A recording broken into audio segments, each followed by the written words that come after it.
morning and welcome to this week's Wednesday with Warbus. We're here at Altus High School in the Ag Building with two of our instructors. We now have three, which we're glad to have the third one this year, but we have J.C. Stafford and Bruce Farquhar, and we have two students that have competed at the state level, and they're state champions in two different areas, and now they're competing on the national level. We're very excited about that. So tell us about the process for the kids and how we move forward, how we've moved forward to the national level.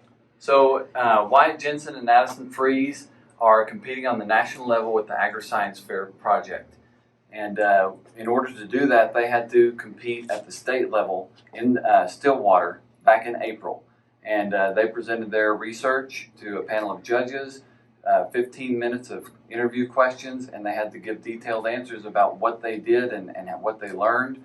And so they made it through that as state champions. And now they are competing at the national level. And yesterday they gave their Zoom interview, and they competed with a panel of three judges over the internet.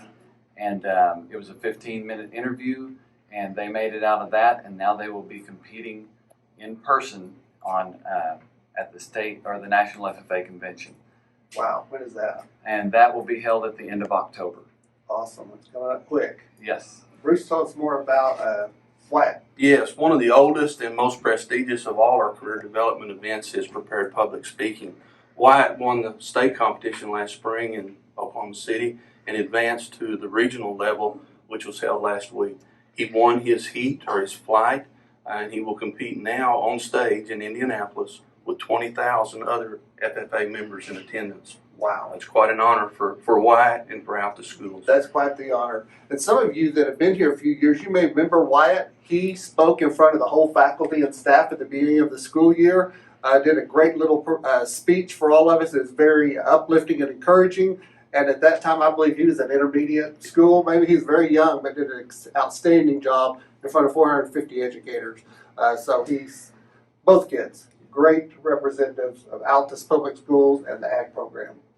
And this is not a typical year. On a typical year, we would not be doing this over Zoom. They would be competing live and in person in front of live judges at the national convention. But in order to make it through the preliminary rounds, this is what we have to do this year. And so we're so proud of them, and we couldn't ask for better kids. Awesome.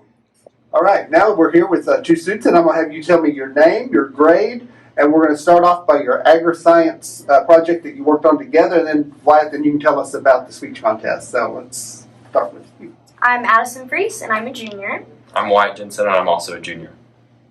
Tell us about your project, how you came through the state level and what you did, and then yesterday did an amazing job, I know, on the Zoom, and tell us about it. Well, this is the first time that either one of us had ever competed in this event. It's the Agri-Science Fair.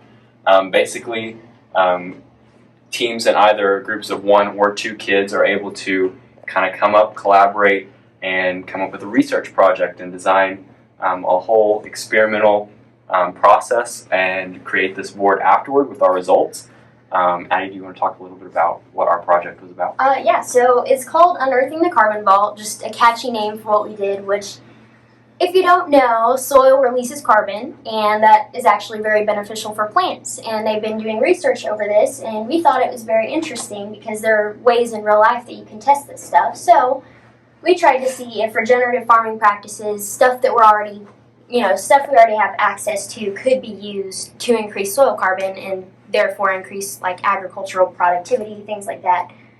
So we did a couple of different tests and like microbes, count actual amounts of carbon in the soil, things like that, and then recorded it on all of our tables here. But it's not as complicated as it seems, but it was still, it was a lot of work though, it was. I think it's more complex than you two probably think, but for the common person, it's pretty complex. How long did you actually work on your research and preparing to give your project, roughly? I think 3 months. 3 months. About Christmas break to March is when we started.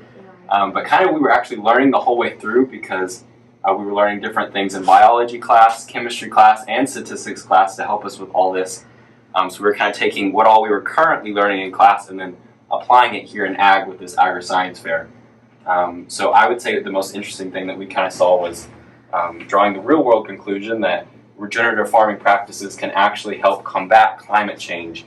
And we were actually able to draw that conclusion with some of the statistical analysis that we did. Awesome. Well, why tell us now you also are competing in one state on your speech, and tell us about the national opportunity that you have. Well, on the state level, I was very lucky as a sophomore to be able to be named the state champion for Oklahoma FFA in April, and that was at state convention, in which I was really nervous. I spoke in front of quite a few people there for the Oklahoma FFA convention, and then now I advanced to nationals, which is structured on 3 levels, which is preliminary, semifinal, and finals. The preliminaries I just completed, and I was just notified that I would advance to semifinals. So they took that down from 50 state finalists to 16, which was a pretty big dip. But yeah, that really was pretty intimidating, but we made it past there. Now we're going to semifinals, which is in person in Indianapolis, and then hopefully finals if we make it past semifinals. And that is all live streamed through YouTube in the fall. Well, I know everyone out there that knows you, they know you better than I do probably, but we're very impressed. We're very thankful that you represent Altus Public Schools and the FFA chapter. You've done an amazing job, so congratulations. I know you're going to do great. Win or lose, you've done a great job. I'm very proud of you. Thank you. Hope you all enjoy your long weekend that we have coming up. We have parent-teacher conferences tomorrow night, which are tough. They're long and hard, but it pays off on Friday. We get the long weekend. Remember to kind of try to keep your conferences less than 15 minutes and stay at least 3 feet away from the people. But it's going to be a regular parent-teacher conference. And again, enjoy your long weekend. And as always, may God continue to bless Altus Public Schools.